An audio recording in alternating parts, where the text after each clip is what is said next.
Under the shadow of the Spanish Inquisition, being a woman accused of heresy, witchcraft, or even immodesty could mean a fate more terrifying than death itself. The charge alone, often whispered by a neighbor or priest, was enough to condemn her. No evidence was needed. No defense was heard. Known as La Suprema, the Inquisition operated with a ruthless efficiency. Though originally established in 1478 by Catholic monarchs Ferdinand II of Aragon and Isabella I of Castile to root out religious dissent, it quickly expanded its authority. Women, particularly those who deviated from societal norms, healers, midwives, widows, and even outspoken wives, were disproportionately vulnerable. Many were accused of brujeria, witchcraft, or of conspiring with the devil. Once named in an edito de fe, a public notice of accusations, the accused woman was dragged from her home, shackled, and confined to dark, damp prison cells. She would wait for days or weeks, denied all knowledge of her charges. Fear itself was a form of torment. The inquisitors were not bound by mercy, they sought confession, not truth. Torture was not merely permitted, it was institutionalized.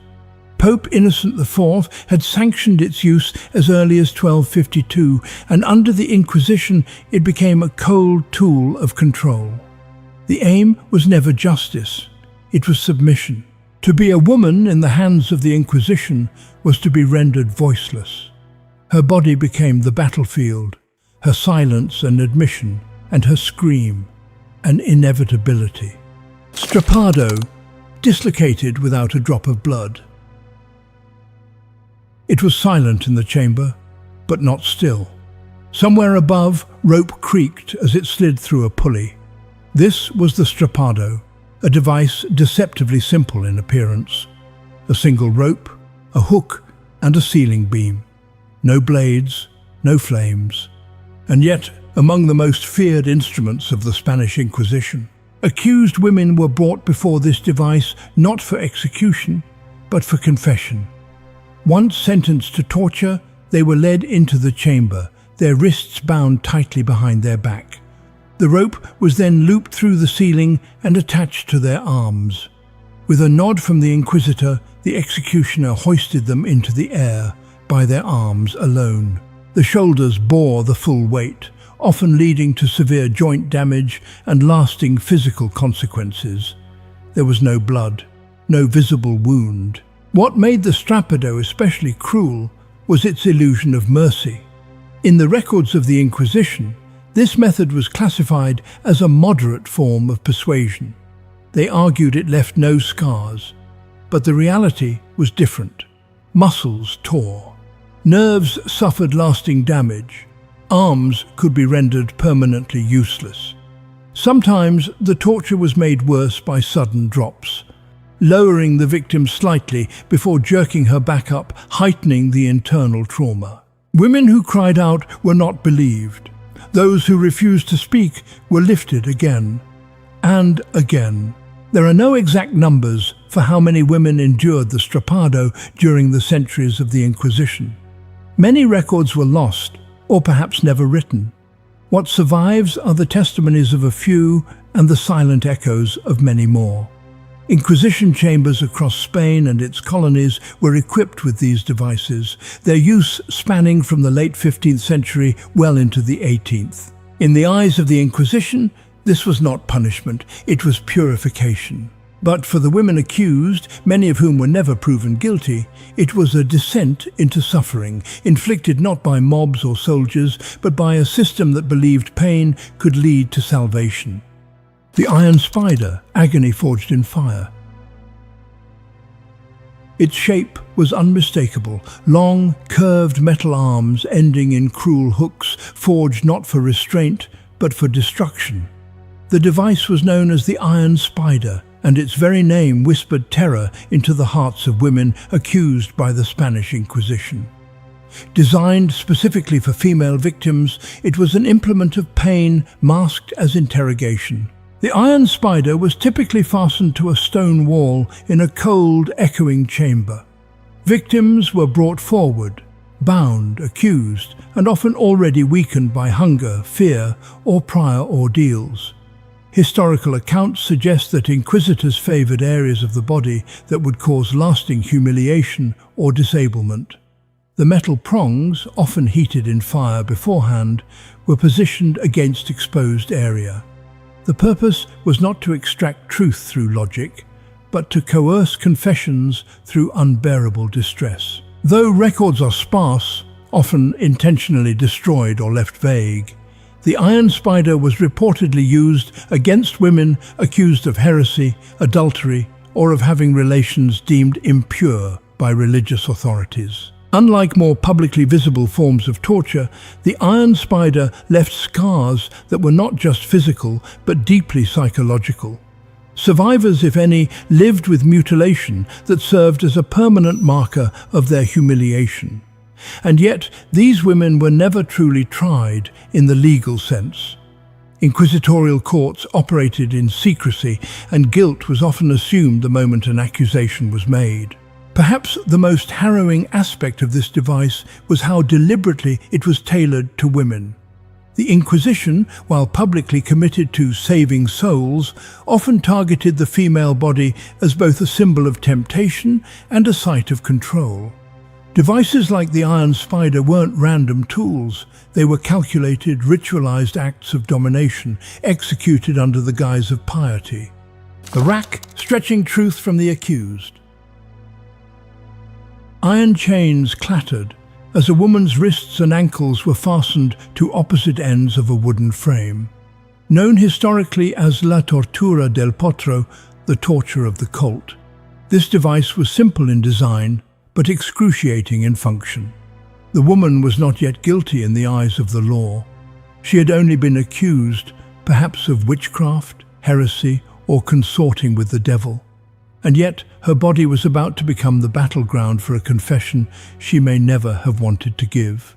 The rack, as it was known in later English, consisted of a rectangular wooden frame with rollers at either end. Ropes were attached to the victim's wrists and ankles. As interrogators turned the rollers, sometimes slowly, sometimes with sudden violence, the ropes would tighten, pulling the limbs in opposite directions. The pain was relentless, not meant to kill, but to crush the spirit. This method was used under the authority of the Spanish Inquisition, known formally as the Tribunal del Santo Oficio de la Inquisición. Though the Inquisition publicly emphasized spiritual correction over cruelty, documents from the period, including Procesos Inquisitoriales, inquisitorial trial records, reveal its systematic reliance on moderate torture to extract confessions, especially from women. Many accused heretics were illiterate or unfamiliar with Latin, the language in which their charges were read. Under such conditions, the rack became not just an instrument of pain, but a means of forced submission to both religious and institutional authority. Women were especially vulnerable. Accusations of sorcery or moral transgression, often based on hearsay or local suspicion, could be enough to justify interrogation under extreme conditions. Once strapped to the rack, the accused was asked questions repeatedly. If she denied guilt, the rollers turned further. If she confessed, it was often because her body could bear no more. Some chroniclers recorded that confessions were followed by absolution and penance. Others were burned at the stake. The rack left no visible blood, but it dismantled lives. For the Inquisition, the rack was a silent partner in its mission of control, forcing the truth not by reason, but by rupture. The pair of anguish, a tool of silent terror. She sat in silence, her fate sealed behind the thick stone walls of an inquisitorial chamber. There were no crowds, no formal court, only the dim light of a torch and the presence of a device known in later centuries as the pair of anguish.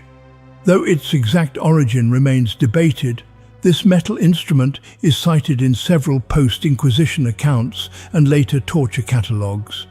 Shaped like a pear and divided into segmented petals, The device was used in inquisitorial settings to punish individuals accused of various transgressions.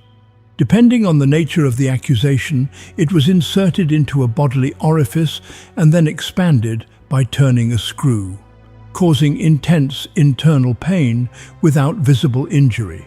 The device, made of iron, was not designed to kill outright. It did not cause external bleeding, and the pain it inflicted was internal.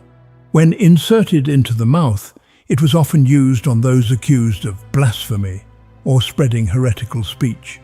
For women, however, its use was most commonly linked to accusations of moral transgression, occult practices, or associations deemed spiritually corrupt. Its use, whether historically confirmed in full by contemporary Spanish Inquisition records or inferred from later legal and punitive manuals, reflected a disturbing intersection of control, shame, and bodily violation. While not mentioned explicitly in the core trial logs of the Tribunal del Santo Oficio, its categorization among instruments of ecclesiastical torture in post-Inquisition collections suggests it belonged to the broader punitive culture shaped by that era. The Inquisition maintained that torture was to be applied without effusion of blood. Devices like the pear then met the criteria, inflicting extreme pain, yet leaving no open wounds. Its psychological effect was as severe as its physical one. The act of forced insertion was an assertion of dominance, especially in a system where moral purity was policed through ritualized suffering. It weaponized the body's own openings, its most vulnerable passages, to punish women not only for what they did, but for what others claimed they represented. The judgment chair, spikes for the accused. Known in later texts as the judgment chair, or sometimes the interrogation chair, this device was forged entirely from iron or thick hardwood and covered with hundreds, sometimes thousands, of sharp metal spikes. These protrusions were deliberately positioned on the seat, backrest, armrests, leg supports, and even the footrest. Once seated, the accused, often a woman charged with witchcraft, heresy, or moral transgression, would be strapped tightly in place. Historical models of the torture chair appear throughout early modern Europe, but Inquisition-aligned jurisdictions preserved its symbolism with special precision. The victim was forced to remain motionless. Iron bindings at the wrists, ankles, neck and waist ensured that any attempt to shift weight, to escape even slightly, would press her skin further into the spikes.